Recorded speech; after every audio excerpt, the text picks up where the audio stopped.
what actually makes us happy? What is true satisfaction? How do we find it? How do we cultivate it? How do we keep it? Today, I want to share with you some of my recent thoughts and ideas around success and money and why many of us are faced with this constant compulsion for more. When will we ever stop moving the goalpost? Why is enough never enough? This is new territory for me to be like, yeah, my goals and my priorities for 2024 are having inner peace and enjoying my life.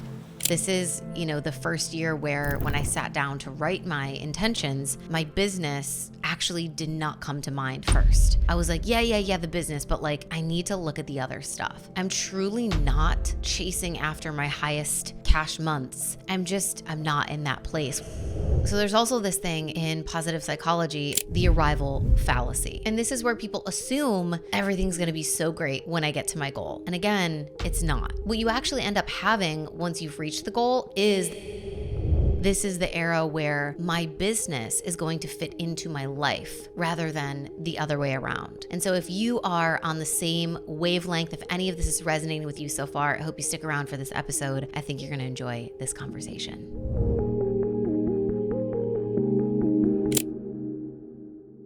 What's up, guys? Welcome back to the podcast. Today's topic is something that I am becoming increasingly fascinated by, but it is also something that we've weirdly, I feel, always sort of known to be true, yet somehow we cannot seem to wrap our human brains around it. So today I want to share with you some of my recent thoughts and ideas around success and money and why many of us are faced with this constant compulsion for more.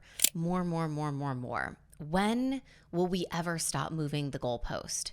Why is enough never enough? We're going to unpack some of the positive psychology research around this, and I'm just going to share with you my own candid thoughts and feelings. So this year for me is really about working less, prioritizing my health, enjoying where I'm at and not needing more. And so that's where the inspiration for this episode comes from. It's just because this is really the place where I am at personally. It's a journey that I'm currently walking through. I don't have all of the answers. I don't know everything about this. This is like the experience that I'm living in real time. And so it's something that's interesting to me. I'm listening to more podcasts and trying to find more books about these concepts. And I want to share with you the behind the scenes of how I'm thinking and feeling and, what I've been, contemplating as it relates to work and success and money and the pace that I want to be moving at for 2024. And so my idea for the year ahead is to really make a conscious choice to kind of step off of this hamster wheel of bigger, better, faster now, and instead to really pour my time and attention into the only two things that we truly know contribute to human happiness, and that is your health and meaningful relationships in your life. And so that's what I want to prioritize. That's what I want to set at the top of my goals list. Inner peace and really loving my life, I think are my personal priorities for 2024, coming far above, money or status or recognition or anything really related to business, which is totally new for me. I'm not going to lie. I am a very ambitious individual. You guys know I'm super driven when it comes to business.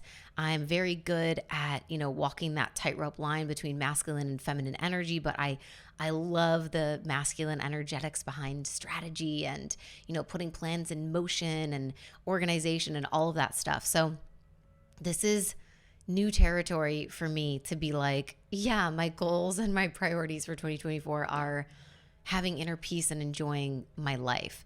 This is, the first year where when I sat down to write my intentions, my business actually did not come to mind first. I was like, yeah, the business, but I need to look at the other stuff. This is the first year where I'm truly not chasing after my highest cash months or striving for a big annual revenue goal of, I've got to get to X number for the year. I'm not in that place, which is so interesting because historically, things like that, business goals and money goals and things like that have always been really, really exciting to me. And I think in a lot of ways they still are, but I'm just realizing that there's seasons for everything and nothing is right or wrong or 100% true or false all the time when it comes to this sort of stuff. But it's really just about finding where you are at, what season of life you are in, and what's true for you right now, or what needs to be true for you right now so that you can best take care of yourself and nurture the areas of your life that most need nurturing. So the top areas of my life that I want to focus on for this year are health, relationships, fun, and spirituality. And when I sat down to do this exercise, I did this exercise called Core 4, which is something that my business mentor gave me. And I'm going to walk you guys through how to do this in this episode. But when I sat down to do this exercise, career and business just didn't really even make the cut for me for the Core 4. And I think that's mostly because if we're being totally transparent and honest, those areas are already thriving. That is already working. And so it's not something that I feel really, needs the most of my time and attention. And it's not to say that I don't care about my career anymore and I don't care about business. Absolutely not. It's just that every year is a new opportunity to really define who do I want to be this year and what do I want to focus on and what are the areas of my life that need the most nurturing. And so that's kind of where I've landed, because the truth is that I've really been moving at lightning speed for the past 3 years, if not more, when it comes to building my business and the podcast and all of these things. Just in 2023, we crossed 1 million downloads on the podcast and $1 million in revenue for the business. And I couldn't be more proud of those things. Last year was such an incredible year, and I am so deeply proud of myself and all the hard work that I put in. But right now in this season of my life, I think my version or my idea of what more is or what better is really just kind of starting to shift. And I think this will always ebb and flow and there will always be different seasons, right? So again, it's not like this is forever or this is, what I'm saying, what I'm preaching is gospel. And, if you're still chasing after those money goals, that's wrong. Not at all what I'm saying. This is just the personal season that I'm in and where my energy is being drawn to. When I think about how I want to live my life this year, something one of my coaches said to me that really stood out to me. She was like, you want to learn from happy mentors rather than rich ones. And I was like, facts, that is so true, especially in the coaching space. There's so many of us that are driven by these big, sexy numbers, and it's becoming more and more crazy and unrealistic and $1 million months and $2 million months. And, it's when is enough going to be enough? And as we'll talk about in this episode, the answer is never. And so it's a conscious decision to have to unsubscribe. So I want to learn from happy mentors rather than rich ones. I really have been loving going to bed at 9:30, 10 p.m. It's such a vibe. I want to read more books in the middle of the fucking day, not just 10 minutes before I read 2 lines and then fall asleep. I really want to read and enjoy that process. And that feels like such a luxury, and in fact, it totally is. And I'm so aware of that. But I want to do things like that. And the beauty of life is that if you have the ability to make those decisions, why not do that? And I think something for me about being an entrepreneur is a lot of times what I notice, especially with a lot of my clients and peers, and I have so many conversations with people that are in an entrepreneurial role of some kind, and there's that classic joke of as an entrepreneur, you quit your 9 to 5 so that you can escape working 40 hours a week, and then you end up working 140 hours a week. Because when you work for yourself, a lot of times you end up working a lot more, but it's something that you love and that you care about and that is, driven by passion and you feel purposeful. And so a lot of times it's worth it. But it's funny how as entrepreneurs, a lot of times we build our own cages. We think that by us breaking out of the 9 to 5 or the rat race or whatever is we're breaking free of those cages and we can just do whatever we want. But then we rebuild that cage for ourselves by chaining ourselves to our desk or having really strict schedules or booking tons of calls on the calendar. And it's all of the freedom that made you want to become an entrepreneur is a lot of times what we end up missing out on if we don't actually intentionally choose to prioritize those things and build that into our business model and our life. I've made this choice to work for myself for a reason, and I want to just take advantage of that more and capitalize on it more, So I want to read books in the middle of the fucking day. I want to go on walks every day and hear my own thoughts and not be distracted by, constantly trying to learn more information or absorb all kinds of stuff so that I can integrate it and then regurgitate it and then teach it. And it's just like, no, I want to go on silent fucking walks and hear my own thoughts. I want to go to church on Sundays and I want to feel God's presence. I want to cook more meals and make time for that. I cannot tell you the amount of times that I would skip lunch or have the weirdest hodgepodge of random things thrown together for dinner because I'm just working. And I don't want to do that anymore. And so I want to cook more meals. And one thing that I'm really excited about this year is that I want to hire a personal trainer and I want to feel strong. And I've already done that. And I've started a few sessions so far. So I'll keep you guys updated on how that goes.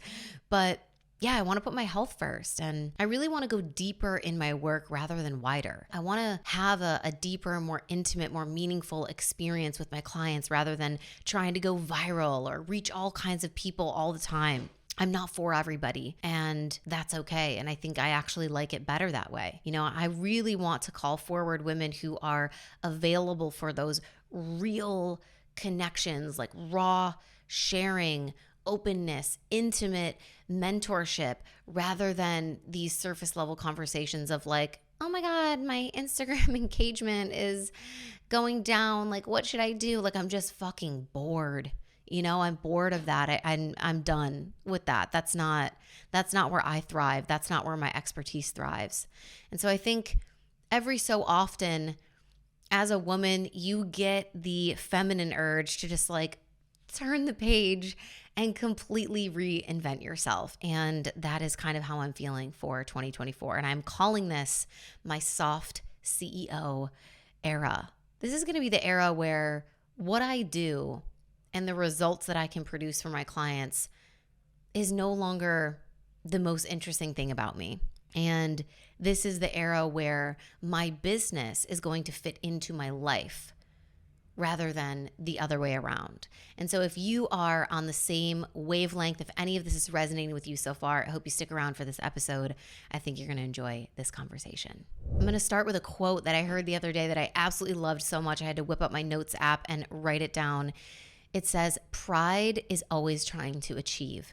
Humility loves to receive." And this is a quote from Pastor Rich Wilkerson. I was watching VU Church on YouTube last Sunday, and this is something that he said in his sermon. And I was like, damn, that is so good. I'm going to read it for you guys one more time. Pride is always trying to achieve. Humility loves to receive. It's so funny how as soon as you start to move into a new season of your life, or you get interested by a certain way of living or a kind of topic, all these little things start popping up and cropping up around you, giving you inspiration, reaffirming the way that you've been thinking, and it just provides even more confirmation. It's like these synchronicities all around where you're like, oh my God, it's everywhere now. This idea of living a softer life and leaning into the life of life rather than just the productivity of life. It's been happening all around me, and I've been seeing signs and messages and quotes and podcasts, and it's as soon as I opened myself up to the universe to be this is the direction I want to go in, I want to explore this way of thinking and living, it was okay, well, here you go, and here you go, and here you go, and here you go. And so it's been really beautiful, actually. And yeah, I really enjoyed this sermon from VU Church. They were kind of talking about when you're in seasons of momentum in your life. And it's funny because 2023, if you guys remember, I set my word of the year in 2023, and the word of the year was momentum. And man, was it a year of momentum and more. It kind of felt like, I've said this on the podcast before, but it felt like the kind of momentum where you are riding a bike and you're pedaling and pedaling and pedaling, and then suddenly you hit a downhill spot. And it's you're going so fast now to the point where you don't even have to pedal, and you're kind of scared that you're going to fly off because you're moving so fast. And that is, I think, what 2023 really was for me. And so anyway, they were talking about, when you're in seasons of momentum, it is those seasons where you are still being propelled forward, even though you've stopped pedaling. And what's important in these seasons of momentum is to not forget to keep praising God or thanking the universe or expressing gratitude and just remembering like the trust and the faithfulness and everything that got you to where you are right now. It's so easy for people as they achieve more wealth, more success, more recognition to kind of get lost in that space of ego. And so it's really important in those seasons of momentum where you feel like, yeah, things are working, they're going well. Like I don't even have to pedal that hard anymore. Oh my gosh, this is, just who I am now, that we don't forget to always return to the gratitude, to the thankfulness, to the faithfulness that brought us to being able to live the experience that we are currently living. And so there was another quote that I love that said, whatever we don't turn into praise inevitably turns to pride. And by pride, he was kind of referring to this idea of ego, right? So whatever we don't turn into praise inevitably turns to pride or ego. And I think this is really similar to the concept of like, the more grateful that you are for what you have, the more you will inevitably receive, right? We've all heard that in some way, shape, or form before. Like gratitude is the gateway to receiving more or attracting the life that you desire. And again, pride and ego is that part of us that is always trying to push, that's always trying to achieve. And so this is what creates this phenomenon that is known as the hedonic treadmill, right? Whatever we don't turn into praise inevitably turns to pride or ego. And when we get stuck in that ego trap, we are jumping on the hedonic treadmill. And so this hedonic treadmill is a concept that I heard about in a recent podcast episode with a Harvard professor and an expert in happiness. His name is Arthur C. Brooks. And he talks about how this is really the lie that our biology makes us believe. The lie is that, if I get it, I'm going to love it forever. Once I get that thing, I'm going to love it forever. And we've all felt this to be true or experienced this in some way before. And we know, we're proven over and over again in life that this is not true. We've all experienced how quickly the novelty and the excitement of something really wears off, whether it's a new outfit or a new car or a new job. It's like, oh, once I get that thing, everything will be fine and I'm going to feel so great and it'll just be amazing and I'm going to love it forever. But you don't. Right? And so apparently, I am not a scientist, but I think I heard this in Atomic Habits, which is an incredible book. I feel like everyone's read it at this point, but I decided to re-listen to it at the start of this year because Capricorn season, January, I don't know, it's just like the right energy to get back in a place of being motivated and inspired by getting rid of bad habits and developing excellent new ones. And so that book always brings me like motivation. So anyway, I was re-listening to that book and they were talking about how there's like more areas of the brain that are responsible for desire than there are areas of the brain that are responsible for pleasure. So this is really interesting if you think about it. Like we are wired more to desire things than to actually experience the pleasure of them once we receive them. We have a heightened ability to actually want for things, more so than we have to actually enjoy them or savor them. So the dopamine that we get from the anticipation of something is often stronger than that of actually experiencing the thing. And you can think about this, like there's so many examples in real life where we know this to be true. I think about like a wedding. You're planning your wedding and it's like the anticipation of the day and there's so many exciting things to organize and plan and it feels like this elaborate, long process. And then the actual day itself is so fucking fast and then you're like, oh, it's over. That was it.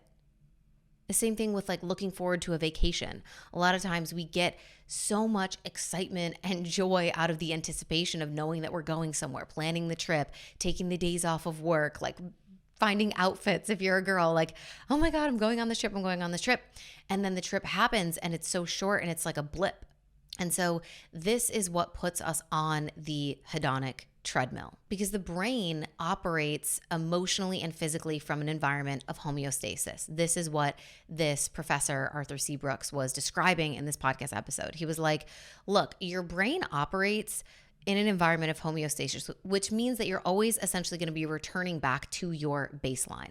And it makes a lot of sense, right? Like you can't stay for extended periods of time in quote unquote unusual states, as he called them. And unusual states just mean like a state of reaction.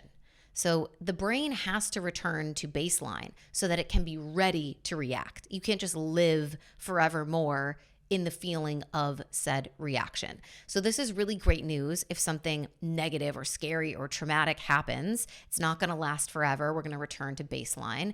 But it's not so great news when we're trying to ride that high of something epic happening that you never want the feeling to end. And so he explains it like this. He's like, you jump off of the treadmill and your heart rate is obviously elevated from walking or running, but it naturally comes down back to a baseline so that you're not dead in a week.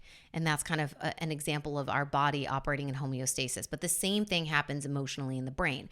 When something good or bad happens to you, you think that that feeling is going to last forever, which is actually an intelligent design so that we have enough incentive to either move towards it or find a way to escape it if it's something negative. But it never actually lasts forever, right? We just think that the feeling is going to persist and last forever, but it always, of course, returns to a baseline. And that is the problem, because it makes us think that once we earn $1 million or become a billionaire or whatever it is, that everything is going to be really great. But the first thing that most people feel once they settle into their first $1 million is, well, I guess I'm going to need $2 million. And it just keeps going because of the homeostasis. We get used to things and we adapt to the new normal. We always return to baseline. And so begins that constant moving of the goalpost and the never-ending chase for dopamine from, hits of power and money and status and influence and fame, etc. All of that is the hedonic treadmill. And it is that energy of like more. So according to Dr. Brooks, satisfaction, because he studies positive psychology and he's an expert in happiness. And so the question is always like, what actually makes us happy, right? What is true satisfaction? How do we find it? How do we cultivate it? How do we keep it? And so he said, satisfaction doesn't come from all of the things that you have. So if you're like, all right, I'm just going to have more things, it's not the right strategy. Satisfaction actually comes from the things that you have divided by the things that you want. So I'm sat there thinking this, and I'm not that great at math. I was like, all right, what would that actually look like? So I had to put it into numbers to make it make sense for me. So hopefully this helps you. He's like, satisfaction is all the things that you have divided by the things that you want, right? So if we just use easy numbers and we're like, all right, let's say I have 100 things in my life that I love and that I'm grateful for. And I have 50 other things that I'm desiring and chasing after and wanting. So you have 100 haves divided by 50 wants. That means your satisfaction score would be a 2. Let's say you have 100 haves, 100 things that you're obsessed with, you love, you're grateful for in your life, and you have 1,000 things that you're chasing after that you want, that you desire. 100 haves divided by 1,000 wants equals a satisfaction score of 0.1. One last example. You've got 100 haves, 100 things that you love, that you're grateful for, that you're obsessed with in your life, and you've got 2 big goals or things that you're chasing after that you really want. 100 haves divided by 2 wants is a satisfaction score of 50. And so what we learned from this, what he was basically deducing, is that successful people really need to manage their wants a lot more than they need to manage their haves. It's not about getting the next level, getting the next paycheck, getting the next car, getting the next designer bag, getting the next trip, it's not about having all of the things. What we actually have to work on, and of course you can pursue those things, but what he's saying is if you're trying to work on your level of happiness and true satisfaction, what we most likely need to pour our time and attention into assessing is managing the amount of things that we are wanting and desiring and pushing for. And he was just like, yeah, successful people need to want less. That is the game that they have to play if they're searching for that true satisfaction. That's the thing that will actually help you cultivate an enduring sense of happiness, is managing your wants and figuring out how to want less. Now, let's be practical about this, right? Because I think, of course, we're always going to have wants and desires. And I think personally, it's a good thing to have your sights set on something, to have goals, to want for things. I'm not going to be the person that ditches capitalism and is like, see you later, I'm going to go live in a yurt and be barefoot and try to not want for anything and just meditate for 9 hours a day. And you are probably not going to be that person either. So what I really take this to mean for me is not like want nothing and that's the goal. I love having goals and something to strive for. And the research actually shows that there is satisfaction in the striving. Like we actually need struggle in order for us to be truly satisfied. Without the struggle, we don't have the right balance or contrast to be able to actually achieve those states of satisfaction. So there is some satisfaction in the striving. So it's not totally bad to want and desire for things. But what it also shows is that it wasn't actually the arrival that we most wanted. It was the progress. So this is all according to research, right? From people who are actually in this field that study positive psychology, that know what the fuck they're talking about. And I am just relaying this to you because I'm inspired by it, because it's a journey that I'm on, because I'm learning about it right now alongside you. It's not actually the arrival that we want, but it's the progress. It's that sense of progressing, of growth. And so unfortunately, this is another reminder that the classic cliche of it's not the destination, it's the journey is actually scientifically accurate. So if you hate the journey, it won't matter how great of an outcome it delivers you to, be it $1 million, $1 billion, fame, whatever, because the arrival will be extremely underwhelming. So there's also this thing in positive psychology. It's a well-known, studied, identifiable phenomenon that's called the arrival fallacy. And this is where people assume everything's going to be so great when I get to my goal. And again, it's not. What you actually end up having once you've reached the goal is that sense of homeostasis, feeling normal at best, but oftentimes like frustrated or disappointed because you thought that that goal or that big thing or that success was going to make you feel happier than you actually ended up feeling. So looking at my life and, I'm kind of deeply considering which areas I'm desiring progress in. If we know, like, having more is not the answer, and successful people need to manage how much they want and try to want less, but that there's also some sort of weird satisfaction in the striving for things. And so where there needs to be struggle, there needs to be a goal of some kind. What I'm taking from this is that I just want to deeply consider where in my life I'm desiring the progress, and how can I be more selective with how and where I choose to strive, rather than just trying to have it all at once, if that makes sense. So if we know that progress is what we really want, it's not the arrival, it's the progress. If we know that, then it wouldn't really be smart for us to try to be pursuing 10 different areas of our life at once, because at least it's just not going to be as effective, right? And so this is kind of where the core 4 comes in, which I mentioned at the beginning. And it's an exercise that my business mentor gave to me at the start of the year, because I was like, hey, Morgan, look, I really want to set some different goals for myself this year. I'm so good at setting revenue goals and business goals and all of that, but I want something different. Can you help me do this? What have you done? What's worked? And so she sent me this exercise called the core 4. And essentially what you're going to do is you are going to rate yourself on a scale of 1 to 10 in the following categories: health, finances, relationship, career or business, family, fun, friends, and spirituality. You're going to rate yourself on a scale of 1 to 10 in all of those categories. And then you are going to choose your core 4 that you want to work on this year or in this season of your life. It doesn't really matter when you start this. It doesn't have to be at the start of a new year, but you're going to choose your core 4. What are the 4 of those categories that most stand out to you that you would like to work on this year or in this season of your life? And it doesn't necessarily have to be like the 4 that you scored the lowest in, although that would make a lot of sense. But I think use your intuition here, feel into it. Where do you really want to put your time, attention, energy, focus, resources this year, and pick your core 4.